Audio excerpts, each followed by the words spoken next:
I think for me, it's the amazement it gives people. It's the joy of it being a household thing, as in almost everyone in the world has maybe heard of one or seen one or owned one. There are 43 quintillion different ways you can scramble a cube, so obviously it's going to be very unlikely you're going to have the same solution, so you apply the same method to different cases. I started because a friend of mine, he wanted to teach me, but I actually didn't want to learn. I wasn't really that interested. And then eventually he was like, I'm not gonna solve it for you anymore, so you're gonna have to do it. I always saw it as an impossible thing. I always saw it as something that I couldn't do. But let me show you that I can do it. I felt very relieved the first time. I was 9 the first time I solved it. I watched actually the same YouTube tutorial just over and over again. And I was quite frustrated because I couldn't pick it up straight away. So that's what I think it taught me. It taught me that patience of sometimes you're not going to pick it up straight away. I like to understand things, and I struggle when I can't understand. So I was struggling to know why it wasn't working. I was relieved. It made me want to do it again. I wanted to go again, see if I could do it again. I think that's what made me want to get faster and faster. It was the fact that every time I did it, I'd get faster. Another time when I did it, I'd be quicker. So then I wanted to explore how fast I could go.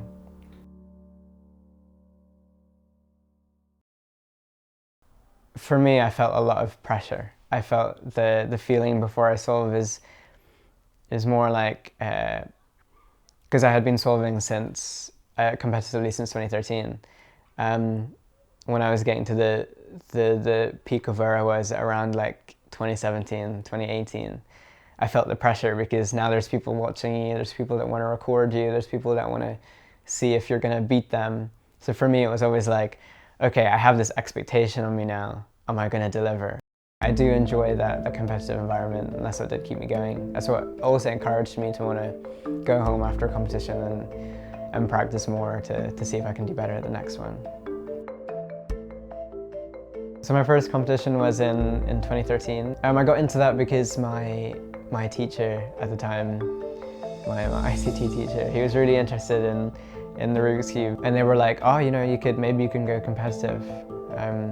I'd be like, going competitive is like becoming like the people that I was watching on YouTube. So it was more, could I become that?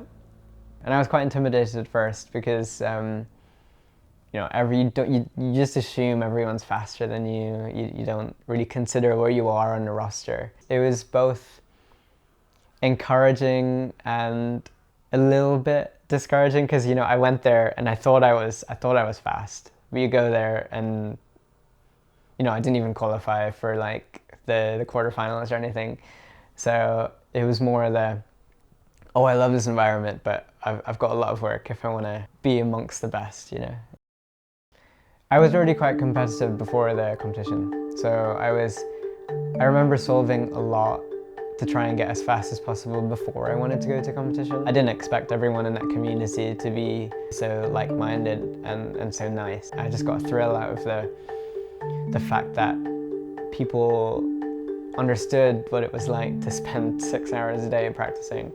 The group of friends that I made, and generally everyone in the community is very encouraging, I knew that if someone beat me, they weren't gonna make fun of me or something like that. It's kind of hard to explain because it's very competitive, but it's very friendly. They're your rivals, they should be looking out for you, but no, they're not like that. They're very like, they'll even teach you stuff before you even go and compete. I think I did have that want for appreciation as well. I think part of me is a performer, but yeah, I had people talk about the way that I looked and my size, and a lot of people didn't believe in things that I could do, especially in gym or in gymnastics. A lot of people, I guess, they underestimated who I was, and being able to solve a Rubik's Cube was one of the first ways I learned that it doesn't matter what anyone could say. They could tell me that I couldn't do something, but if I just do it and I wanted to do it, then I can. But also it's the being able to prove to people that it is possible.